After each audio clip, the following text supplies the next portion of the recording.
Henry Mitchell believed he had finally found the perfect wife in the Philippines, a gentle woman who would fill the emptiness in his Seattle home with love and devotion. But beneath her sweet smile and caring touch lay secrets so dark and twisted that discovering the truth would shatter everything he thought he knew about love, trust, and the woman sleeping beside him. Henry's hands shook as he stared at his computer screen at 3 in the morning. The dating website showed 17 new messages, but only one mattered. Rosemary had sent another photo, this time of her cooking dinner in her small kitchen, smiling at the camera like she was looking right at him. For 6 months, they had been talking every day. She was different from the American women who never replied to his messages or rolled their eyes when he mentioned wanting a family. The rain pounded against his Seattle apartment windows. Henry worked as a software engineer, made good money, owned his own place. But at 38, he came home to silence every night. His last girlfriend had left him 2 years ago, saying he was too boring and not ambitious enough. The words still stung like fresh cuts. Rosemary never called him boring. She laughed at his jokes about programming. She asked about his day and actually listened to his answers. When he told her about his dream of having kids someday, she didn't change the subject. Instead, she talked about the children she wanted, two or three, maybe 4 if God blessed them. "I work at a call center here in Manila," she had told him during one of their video calls. "The money is not so good, but I help my family. My mama is sick, and my younger brother goes to college. Life is hard here, Henry, but I have hope." Her hope became his hope. Henry started planning a trip to the Philippines. He researched flights, hotels, even learned a few words in Tagalog to surprise her. His coworkers thought he was crazy. Online relationships never work. His friend Jake warned him over lunch, especially with women from other countries. They just want green cards. But Jake had never seen how Rosemary's eyes lit up when Henry appeared on her screen. He hadn't heard her soft voice saying, "Good morning, my love," in that sweet accent that made Henry's heart race. Jake was just jealous because his own wife nagged him constantly about money and complained about everything. The flight to Manila took 18 hours. Henry barely slept, too excited and nervous. He had sent Rosemary money twice, once when her mother needed medicine, and another time when her family couldn't pay their electric bill. Each time, she cried with gratitude and promised to pay him back someday. Henry didn't want the money back. He wanted to take care of her. When he finally walked out of the airport in Manila, the heat hit him like opening an oven door. The air smelled like car exhaust mixed with food he couldn't identify. Hundreds of people pushed past him, talking in languages he didn't understand. For a moment, panic crept up his throat. What if this was all a mistake? Then he saw her. Rosemary stood behind the barrier, wearing a yellow dress that made her look like sunshine. She was smaller than he expected, maybe 5 feet tall, with long black hair and skin the color of coffee with cream. When their eyes met, her face broke into the biggest smile he had ever seen. She jumped up and down, waving both hands above her head. "Henry! Henry! Over here!" His nervousness melted away. This was real. She was real. They hugged for a long time, and she felt perfect in his arms, soft and warm and right. She smelled like flowers and something sweet he couldn't name. "You're even more handsome than in the pictures," she said, looking up at him with eyes that sparkled like stars. Henry blushed. No one had ever called him handsome before. Their first dinner together was at a small restaurant near his hotel. Rosemary ordered for both of them, explaining each dish with excitement. The food was spicier than anything Henry had ever eaten, but he pretended to love it because it made her happy. "Try the lumpia," she said, placing a spring roll on his plate. "My grandmother's recipe is better, but this is still good." She told him stories about growing up in the Philippines, about helping her mother sell vegetables in the market when she was little, about working hard in school even though her family was poor. Henry found himself hanging on every word. "You're so different from American women," he said without thinking. Rosemary tilted her head. "Different how? You care about family. You work hard. You're grateful for things." Henry paused, then added quietly, "You're not always angry or demanding more." Something flickered across Rosemary's face, but it was gone so fast Henry thought he imagined it. Family is everything in the Philippines, she said. We take care of each other. That's why I need to find a good husband who understands this. The word husband made Henry's stomach flip with excitement. After dinner, they walked around the shopping mall nearby. Everything felt like a dream. The bright lights, the crowds of people, Rosemary's small hand in his. She stopped at a jewelry store and admired a simple gold necklace in the window. It's beautiful, she whispered. Henry checked the price tag. $50. Not expensive by American standards, but he remembered what she said about money being tight. Without hesitation, he bought it for her. Rosemary's eyes filled with tears as he fastened it around her neck. No one has ever bought me jewelry before, she said. You're so kind, Henry. So generous. That night, Henry lay in his hotel bed staring at the ceiling, too happy to sleep. Tomorrow, Rosemary would take him to meet her family. He imagined Sunday dinners with kids running around, teaching his future children to ride bikes, growing old with someone who actually loved him. But as he finally drifted off to sleep, he didn't see Rosemary 3 floors below in the hotel lobby, talking rapidly on her phone in Tagalog, her voice urgent and businesslike, nothing like the soft sweetness she used with him. The Cruz family compound looked like a maze of concrete boxes stacked on top of each other. Henry counted at least 6 different roof lines and what seemed like dozens of windows, some with glass, others covered by metal sheets. A high wall topped with broken glass surrounded the property, and the heavy metal gate creaked when Rosemary's cousin unlocked it. "Welcome to our home," Rosemary said, squeezing Henry's hand. "Everyone is so excited to meet you." The excitement was obvious. At least 15 people waited in the main room, from tiny children to elderly grandparents. They all stared at Henry like he was a movie star who had wandered into their living room. The children whispered and giggled behind their hands. Rosemary's mother, Luz, was a stern-looking woman with graying hair pulled back tight. She spoke no English, but her handshake was firm and her eyes studied Henry like she was trying to see inside his soul. "Mama says you are very tall," Rosemary translated. "She wants to know if all Americans are giants." Henry laughed nervously. "Tell her I'm actually short for an American." This caused an explosion of chatter in Tagalog. Rosemary translated bits and pieces. They were asking about his job, his family, his house, his car. Every answer seemed to create more excited conversation. Breakfast was a production. Aunts and cousins brought dish after dish, rice, fish, vegetables Henry couldn't identify, and fruit that tasted like nothing he'd ever experienced. Everyone watched him eat, nodding approvingly when he tried new things and laughing when he reached for water after biting something too spicy.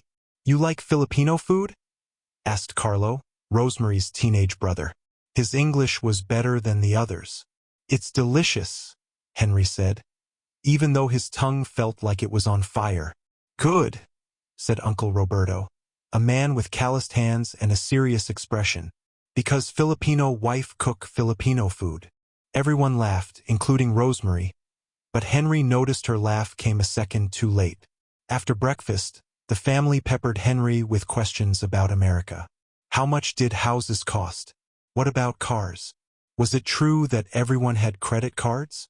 How much money did software engineers make? "They're just curious," Rosemary explained when Henry looked uncomfortable. "Most of them have never met an American before. But their curiosity felt different from simple interest. Felt like an interview or maybe an inspection. Later, when the crowd thinned out, Luz pulled Rosemary aside for a long conversation in rapid Tagalog. Henry caught a few words he recognized. Pera meant money. Casal meant marriage. The conversation got heated, with Luz pointing at Henry several times while Rosemary shook her head and responded in what sounded like arguments. "Everything okay?" Henry asked when Rosemary returned to his side. "Mama worries," Rosemary said, her smile looking forced. "She asks if you are serious about marriage, or if you just want a vacation girlfriend." Henry's heart jumped. "What did you tell her?" "I told her you are a good man who wants a family, but she says American men sometimes make promises they don't keep." That afternoon, Rosemary showed Henry around her neighborhood. They walked down narrow streets between houses that looked like they might fall down in the next strong wind. Children followed them everywhere, calling out, "Hello, Joe," and giggling when Henry waved back. "They call all Americans Joe," Rosemary explained. "From the old days with American soldiers." They stopped at a small store where Rosemary bought sodas. The shopkeeper, an old woman with missing teeth, talked to Rosemary in Tagalog while staring at Henry. When they left, Rosemary was quiet. "She asked if you're my boyfriend," Rosemary finally said. "I told her maybe more than boyfriend." Henry's pulse quickened. "What does that mean?" Rosemary stopped walking and looked up at him with those big dark eyes. "It means I think you could be my husband, if you want to be." The words hit Henry like lightning. Here was this beautiful, sweet woman talking about marriage after knowing him for just 6 months online and 2 days in person. In America, women wanted to date for years before even moving in together. "I would like that," Henry heard himself say. "I would like that very much." Rosemary threw her arms around his neck and kissed him right there in the street. The children who had been following them cheered and clapped. That evening, Henry was officially introduced to the extended family. Cousins, aunts, uncles, and neighbors crowded into the small living room. Someone had cooked a whole pig, and there was more food than Henry had ever seen outside a restaurant. "This is Henry," Rosemary announced in English, then repeated it in Tagalog. "He is my American boyfriend, and maybe soon more than boyfriend." The room erupted in cheers and applause. Men shook Henry's hand so hard his arm hurt. Women hugged him and pinched his cheeks. Children climbed on his lap and asked him to teach them English words. But in the middle of all the celebration, Henry noticed something strange. While everyone was congratulating Rosemary and asking him questions about America, he saw her slip away to the back of the house with Carlo and 2 older men he hadn't met before. They talked in hushed, urgent voices, and one of the men kept pulling out his phone and showing the others something on the screen. When Rosemary returned 20 minutes later, her smile seemed brighter than before, but something in her eyes had changed. It was like someone had flipped a switch inside her head. "Sorry," she said, sitting back down next to Henry. "Uncle needed to discuss family business." "What kind of business?" "Boring stuff," she said quickly. "Money for Mama's medicine, Carlo's school fees. You know, family problems." But Henry noticed that Carlo was grinning now like he'd just won the lottery, and the older men kept looking at Henry and nodding approvingly. Later that night, back in his hotel room, Henry couldn't shake the feeling that something important had happened during those 20 minutes. Something that involved him, even though he hadn't been part of the conversation. He tried to push the feeling away. Rosemary's family liked him. She wanted to marry him. Everything was going exactly the way he'd dreamed. So why did he feel like he was missing something important? Outside his window, Manila hummed with night sounds. Traffic, music, voices calling out in languages he didn't understand. Somewhere in that maze of lights and sounds, Rosemary was probably lying in her small bed, thinking about their future together. Henry fell asleep with a smile on his face, never knowing that 3 floors below, the hotel's business center computer was being used to research American immigration laws, marriage visa requirements, and the average net worth of software engineers in Seattle. Henry's credit card statement arrived on a Tuesday morning that would change everything. As he sipped his coffee in the kitchen of his Seattle home, the number at the bottom made him choke. $8,247.62. Just 3 months after bringing Rosemary to America, his careful savings were disappearing faster than ice in summer. "Honey, you okay?" Rosemary called from upstairs, where she was getting ready for her English classes at the community center. "Fine," Henry lied, stuffing the bill into his laptop bag. He didn't want to worry her. She was trying so hard to fit into American life, and money stress would only make things harder. The house felt different now. Rosemary had transformed their quiet neighborhood home into something that buzzed with constant activity. Her brother Carlo had arrived 2 weeks after the wedding, claiming he needed help getting into college. Then cousin Mira showed up with 2 suitcases and tears in her eyes, saying her boyfriend in the Philippines had thrown her out. "Family helps family," Rosemary explained whenever Henry looked overwhelmed by the growing crowd. "This is temporary, my love. Just until they find their feet." but temporary seemed to stretch longer each day. Carlo spent his time playing video games instead of looking for work. Mira cooked elaborate Filipino meals that used ingredients Henry couldn't pronounce and couldn't afford. The grocery bills had tripled. Henry's neighbor Jake cornered him while he was taking out the trash. "No offense, man, but your place is turning into a boarding house," Jake said, lowering his voice. "My wife counted 6 different people coming and going yesterday. You sure you know what you're doing?" "They're family," Henry replied, but the words felt thin even to him. That evening, Henry found Rosemary crying in their bedroom. Her phone pressed to her ear as she spoke rapid Tagalog.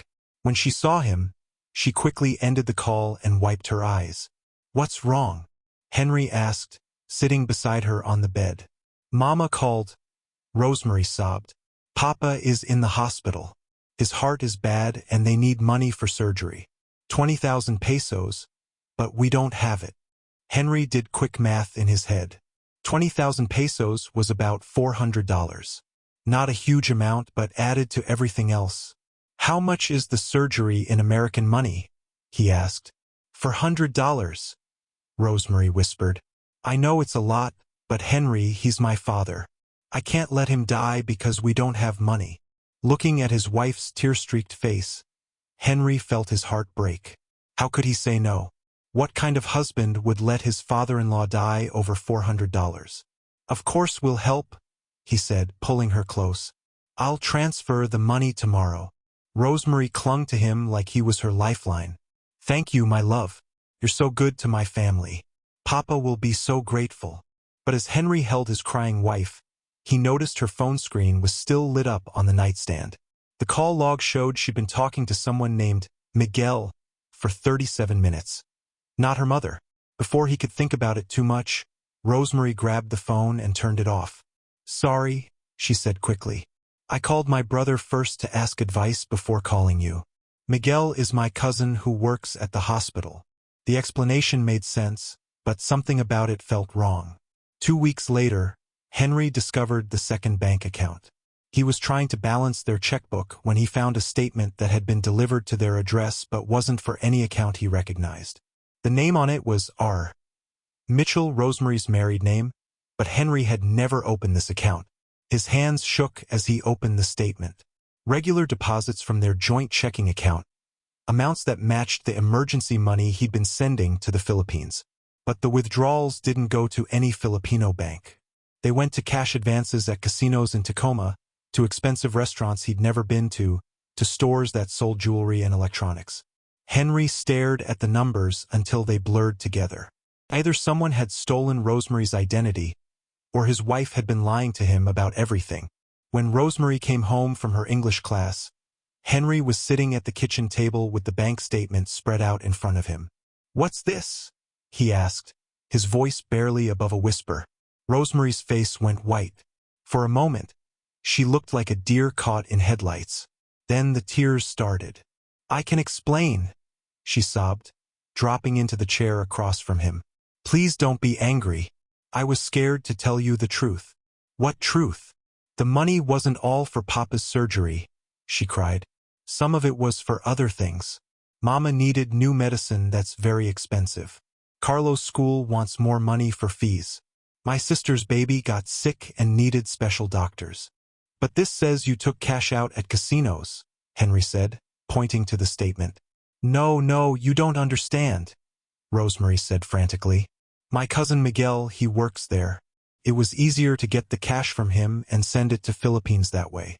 The bank makes us wait too long for international transfers." The explanation sounded reasonable, but Henry's stomach felt like it was full of rocks. "Why didn't you tell me about this account?" "Because I knew you would worry," Rosemary whispered. "You work so hard, and I didn't want to stress you with every little family problem. I thought I could handle it myself." Looking at his wife's tearful face, Henry wanted to believe her. He loved her. She was his wife. People didn't lie to the people they loved, did they? "No more secrets," he said finally. "If your family needs money, we talk about it first. Together." Yes, of course," Rosemary nodded eagerly. "No more secrets. I promise." But that night, As Henry lay awake listening to Rosemary's soft breathing beside him, he couldn't shake the feeling that he was living with a stranger. The woman he'd married seemed to have more family emergencies than anyone could reasonably have. Her phone rang at all hours with calls she took in whispered Tagalog. And now there was a bank account he'd never known about. Maybe Jake was right. Maybe he didn't know what he was doing. In the darkness, Henry made a decision. Tomorrow, he would start paying closer attention to things. Not because he didn't trust Rosemary, but because something felt wrong, and he needed to understand what it was. What Henry didn't know was that downstairs, Carlo was wide awake too, typing furiously on his laptop. The screen showed a chat room full of other young Filipino men, all sharing stories about their sisters and cousins who had married American men. They traded tips about which emergencies worked best, which banks were easiest to open accounts with, and how long they could usually milk a situation before moving on to the next target. Carlo typed, "Phase 2 complete. The fish is hooked. Ready for Phase 3. The response came immediately, "Perfect. How much have you collected so far?" "About 12,000. But Miguel thinks we can get at least 30 before we have to burn this bridge. Good work. Remember, if he gets suspicious, we move to Plan B. Rosemary knows what to do." As Carlo closed the laptop and crept back upstairs, Henry's house settled into silence. But it was the kind of silence that comes before a storm, heavy with secrets and the promise of destruction. The police station smelled like old coffee and disinfectant. Henry's wrists burned where the handcuffs had been, red marks still visible even though they'd been removed an hour ago. Detective Rodriguez sat across from him in the small gray room, a pile of folders and photographs spread between them like evidence of crimes he couldn't understand. "Mr. Mitchell," Detective Rodriguez said, her voice flat and professional. "Your wife filed a domestic violence report against you yesterday morning. She claims you've been threatening her, controlling her money, and said you'd have her deported if she didn't do what you wanted." Henry's mouth fell open. "That's impossible. I would never hurt Rosemary. I love her. She has photos," Rodriguez continued, sliding a picture across the table. "Bruises on her arms, a black eye. She says this happened 3 days ago when you found out about some money she sent to her family." The photo showed Rosemary's face, swollen and purple around her left eye, tears streaming down her cheeks. Henry stared at it in shock. He remembered 3 days ago. They'd argued about money, yes, but he'd never touched her. He'd raised his voice, maybe, but violence? Never.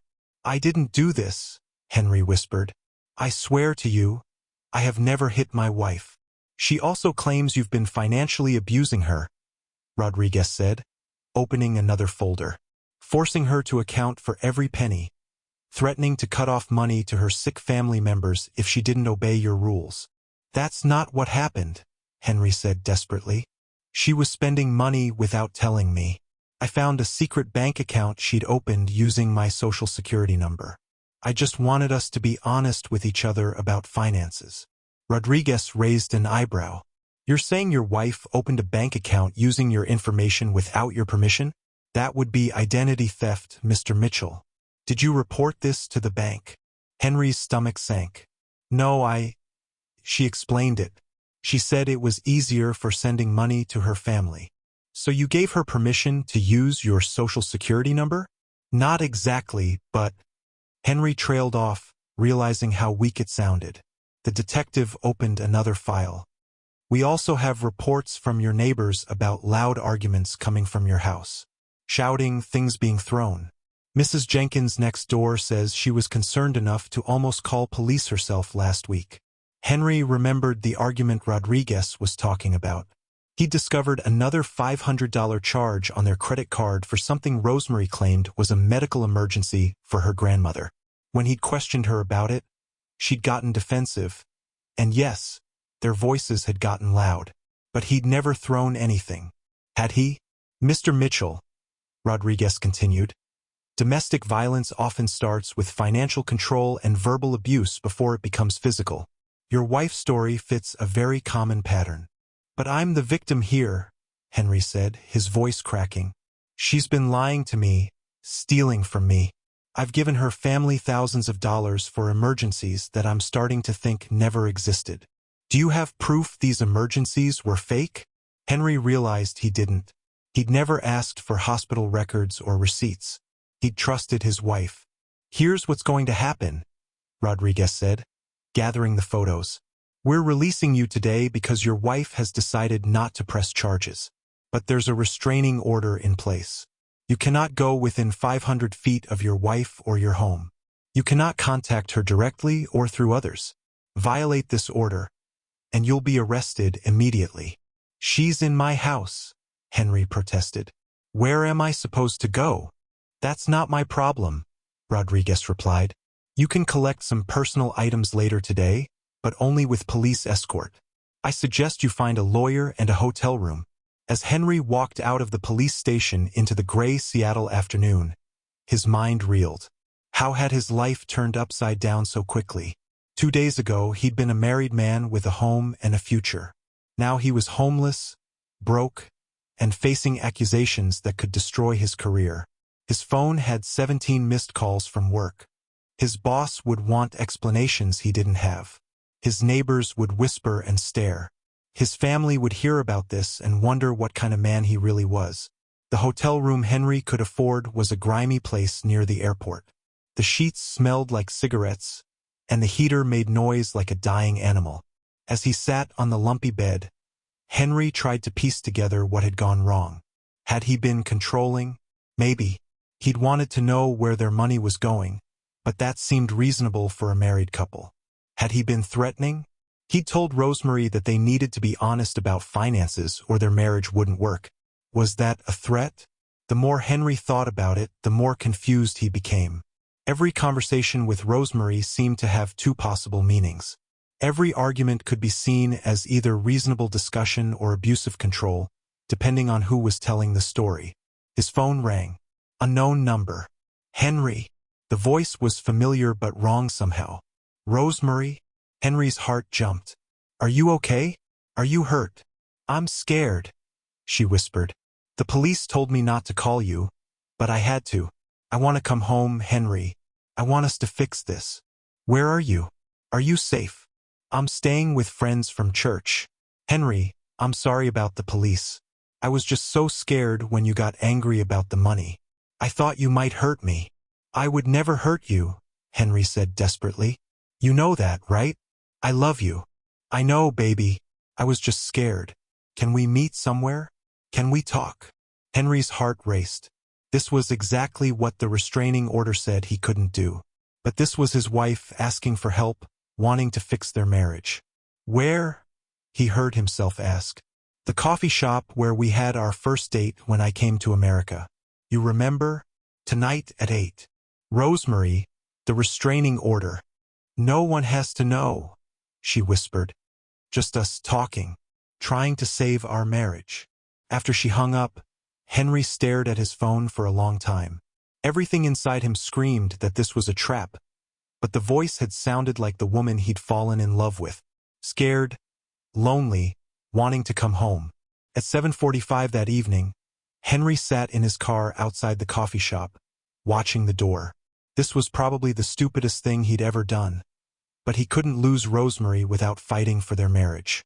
What Henry didn't see was the police car parked in the alley behind the shop, or Detective Rodriguez adjusting the recording equipment in her unmarked vehicle, or Rosemary sitting in the passenger seat next to her, practicing her lines one more time. Remember, Rodriguez said quietly, get him to admit he threatened you or your family.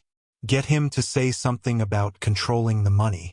We need him to incriminate himself. Rosemary nodded, checking her appearance in the mirror. The makeup around her eye had been carefully applied to look like fading bruises. He'll believe me, she said confidently. Henry always believes me. As Henry walked into the coffee shop, he had no idea he was walking into the final act of a performance that had been planned for months. All he knew was that he loved his wife and would do anything to save their marriage, even if it destroyed him. The morning light filtered through the blinds of Henry's new apartment, casting thin golden lines across the hardwood floor he had chosen himself. 6 months had passed since the coffee shop meeting that had nearly destroyed what remained of his life. 6 months since Detective Rodriguez had played him the recording of Rosemary's phone call, revealing how she had orchestrated their meeting to gather evidence for additional charges that never came. Henry sat at his small kitchen table, steam rising from his coffee cup like incense in a quiet church. The apartment was smaller than his old house, but every item in it belonged to him alone. No religious statues he didn't understand. No family photos of people who had never been family. No constant chatter in a language designed to exclude him. The silence felt like freedom. His phone buzzed with a text from his sister Rachel in Portland. "Still coming for Thanksgiving next week?" Henry smiled as he typed back, "Wouldn't miss it." The words felt different now than they would have a year ago. Then, accepting family invitations had felt like admitting failure, like broadcasting his loneliness to people who had their lives figured out. Now it felt like choosing connection over isolation, choosing people who knew him over strangers who performed love. Through his window, Henry watched his elderly neighbor Mrs. Chun tend to her small garden. She waved when she caught him looking, and he waved back. Simple, honest, no agenda hidden beneath the gesture. The lawsuit against Rosemary had stalled in bureaucratic limbo. She had returned to the Philippines with money that Henry would likely never see again, protected by distance and the complexities of international law. But somewhere along the path from rage to acceptance, Henry had discovered that recovering the money mattered less than recovering himself. Dr. Kim had helped him understand that healing wasn't about forgetting what happened or pretending it didn't hurt. It was about learning to trust his own instincts again, recognizing red flags he had ignored, and understanding that love didn't require the sacrifice of self-respect. "You weren't stupid," Dr. Kim had told him during one of their sessions. "You were lonely and hopeful. Those aren't character flaws, Henry. They're human traits that someone exploited." The support group had been harder. Sitting in a circle with other men who had similar stories, Henry had felt ashamed at first. How had they all fallen for variations of the same script? But listening to their experiences, he realized that the shame belonged to the people who had manipulated them, not to the victims who had dared to love. David from the group had become an unexpected friend. They met for coffee every 2 weeks, not to rehash their stories but to talk about moving forward. David was learning to cook. Henry had started hiking again, something he'd abandoned when Rosemary complained that outdoor activities were boring. The hiking trails in the Cascade Mountains had become Henry's cathedral. Walking through forests that had stood for centuries, breathing air that tasted like pine and possibility, he found a peace that no relationship had ever given him. The mountains didn't need him to be different than he was. They didn't require payment for their beauty or loyalty for their constancy. On one particularly difficult day, when memories of Rosemary's laugh felt more real than the present moment, Henry had climbed to a viewpoint overlooking Elliott Bay. The city spread below him like a circuit board, millions of lights representing millions of people navigating their own searches for connection. He had felt part of something larger than, not separate from it. That evening, Henry received an email that made his hands shake. The sender was Michael Torres, and the subject line read, "Warning about Rosemary Cruz." Michael's story was Henry's story told in different details. A lonely software engineer from San Diego. 3 months of online courtship. A trip to the Philippines. A whirlwind romance followed by financial bleeding. Family emergencies that never ended. A secret bank account. False domestic violence charges. The only difference was timing. Michael was living through what Henry had survived. "I found your name in some court records," Michael wrote. "I know this is probably painful to relive, but I need to know if what I'm experiencing is real or if I'm going crazy. Did she tell you about her father's heart surgery? Her grandmother's funeral? Her brother's college fees?" Henry stared at the email for a long time. Rosemary was running the same playbook with someone else, perhaps had been running it with others all along. The emergencies Henry had believed were unique family crises were actually a carefully crafted script, tested and refined through repetition. Instead of anger, Henry felt something unexpected. Compassion. Not just for Michael, but for all the lonely people who would believe Rosemary's performance because they wanted love more than they wanted truth. And surprisingly, even compassion for Rosemary herself. a woman so disconnected from authentic connection that she could only experience it through manipulation. Henry wrote back to Michael, offering to meet if he was ever in Seattle. Not to seek revenge or plan retribution, but to share what he had learned about rebuilding after betrayal. About the difference between being alone and being lonely. About the strange freedom that came from discovering you could survive your worst fears. The next weekend, Henry drove to his old neighborhood to drop off some mail that had been forwarded to him. His former house looked different with someone else living in it. The new owners had painted the trim and planted different flowers. The lemon tree Rosemary had insisted on buying was heavy with fruit, thriving without her care. Mrs. Jenkins from next door approached him as he got back in his car. "Henry, I'm sorry about what happened," she said awkwardly. "I want you to know that I never believed those stories about you hurting her. You were always such a quiet, kind neighbor." "Thank you," Henry replied, and meant it. "That means more than you know." Driving away from his old life, Henry felt the last piece of something heavy lift from his chest. The neighborhood held no power over him anymore. The house was just a building. The memories were just experiences he had survived. That evening, Henry opened his laptop and began writing in the journal Dr. Kim had encouraged him to keep. Tonight's entry began, "I used to think love meant being chosen by someone else. Now I understand it means choosing myself first." He wrote about learning to distinguish between loneliness and solitude, between love and performance, between generosity and exploitation. He wrote about the quiet strength that came from setting boundaries, the peace that followed accepting truth, and the unexpected joy of discovering that he was enough, all by himself. Outside his window, Seattle hummed with its eternal rhythm of traffic and sirens and life continuing. 800,000 people pursuing their own versions of happiness, most of them probably feeling alone sometimes, all of them trying to figure out how to love and be loved without losing themselves in the process. Henry closed the laptop and made himself a simple dinner, pasta with vegetables, nothing elaborate, but food he had chosen because he liked it. He ate slowly, tasting each bite, grateful for the ability to nourish himself without having to negotiate or explain or justify. Tomorrow he would wake up in his own space, make his own choices, follow his own plans. He would go to work where colleagues respected his skills, not his bank account. He would call his sister to finalize Thanksgiving plans with family who loved him without conditions. He might drive to the mountains if the weather was clear, or read a book if it wasn't, or simply exist without having to perform happiness for anyone else's benefit. The simplicity of it felt revolutionary. Before bed, Henry stood at his window looking out at the city lights. Somewhere in those lights were other people learning to love themselves again after betrayal. Others discovering that the end of one story could be the beginning of a better one. Others finding out that the person they were before they tried to become what someone else wanted was actually pretty wonderful. Henry smiled at his reflection in the glass.